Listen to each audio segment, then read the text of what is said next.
पिता आणि पुत्र आणि पवित्र आत्मा यांच्या नावे. Hallelujah, hallelujah, hallelujah, hallelujah.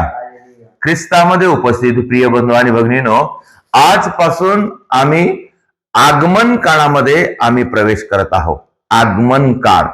आणि ह्या आगमन काळाचे 4 आठवडे असतात आणि ह्या 4 आठवड्यामध्ये आम्ही येशूच्या जन्माची आठवण करतो आणि येशूला आमच्या हृदयामध्ये स्वीकार करण्याची तयारी करतो.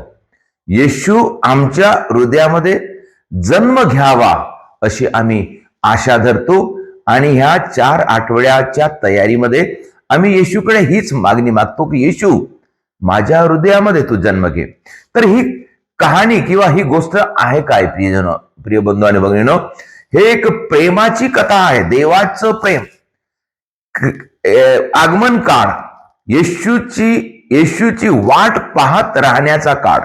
येशू येणार, येशू येणार, आमच्यामध्ये येणार, त्याचा जन्म होणार, हे वाट पाहण्याची तयारीची वेळ आहे. तर मग हे काय आहे आपण पाहतो. आपण बायबलमध्ये वाचतो, देवाने जगावर एवढी प्रीती केली की त्याने आपला एकुलता एक पुत्र दिला, अशासाठी की जो कोणी त्याच्यावर विश्वास ठेवतो त्याला सार्वकालिक जीवन मिळावं. आणि त्याच प्रभू परमेश्वराच्या ह्या आश्वासनावर आम्ही भरोसा ठेवून आम्ही वाट पाहतो. येशू येणार, येशू येणार. देवाने संपूर्ण सृष्टीची निर्मिती केली. सृष्टीचा निर्माण करता आमचा बाप, त्याने सृष्टीची निर्मिती केली. सृष्टीमध्ये जे काही आम्ही पाहतो ते सर्व त्याने उत्पन्न केलं. सर्व जनावर आणि सर्व पक्षी आणि सर्व जंतू आणि सर्व सूर्य, चंद्र, पाणी, पहाड, पर्वत, गोटे, झाड सर्व परमेश्वराने केलं. आणि त्याच्यानंतर काय केलं? मोठ्या प्रेमाने देवाने माणसाला बनवलं आणि माणसाला एकदम चांगल्या ठिकाणी पारादीस बागेमध्ये ठेवलं. तिथं त्यांना सर्व काही उपलब्ध होतं. एक सुंदर असं वातावरण होतं, एक प्रेमाचं वातावरण, आनंदाचं वातावरण होतं. आणि तिथं झाडं, फुलं, फळं सर्व काही होतं. आणि त्या बागेतून नदी वाहत होती. सुंदर असं वातावरण होतं. आणि त्या ठिकाणी परमेश्वराने त्याला ठेवलं.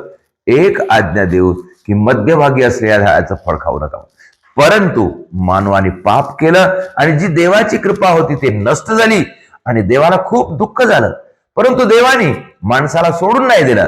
देवाने माणसाला वचन दिलं की मी मुक्तिदाता पाठवील आणि त्या मुक्तिदात्याद्वारे मी तुम्हाला पापापासून मुक्त करील आणि तो मुक्तिदाता येईल.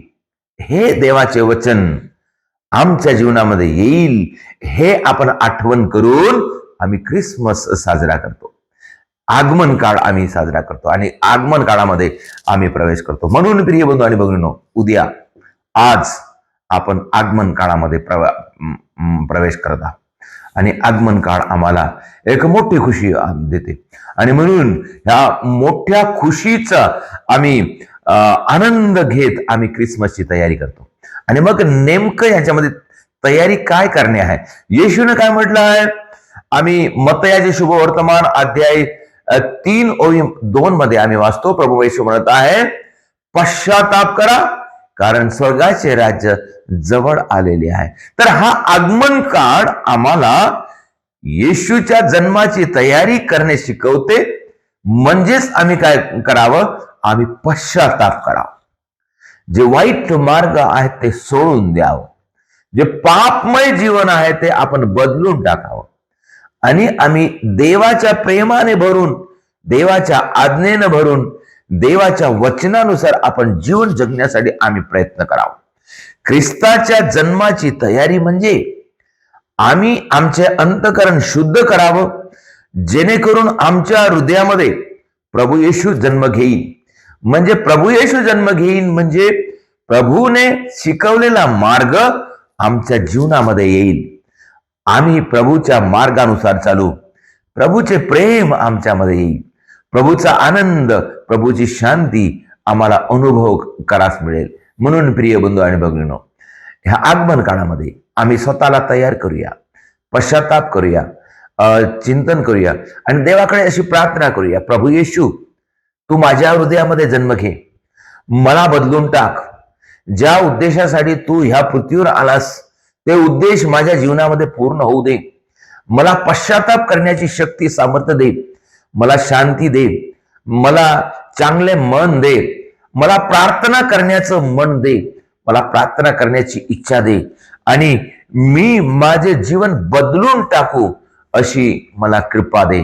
आणि तू माझ्यामध्ये राहा आणि खरोखर मी ह्या आगमन काळामध्ये तुझ्या तयारीने तयारी करण्यासाठी मला आशीर्वाद दे आणि मला माझी तयारी पूर्ण होऊन तुझ्या जन्माचा मी अनुभव करण्यासाठी मला कृपा दे. अशी आपण प्रार्थना करूया.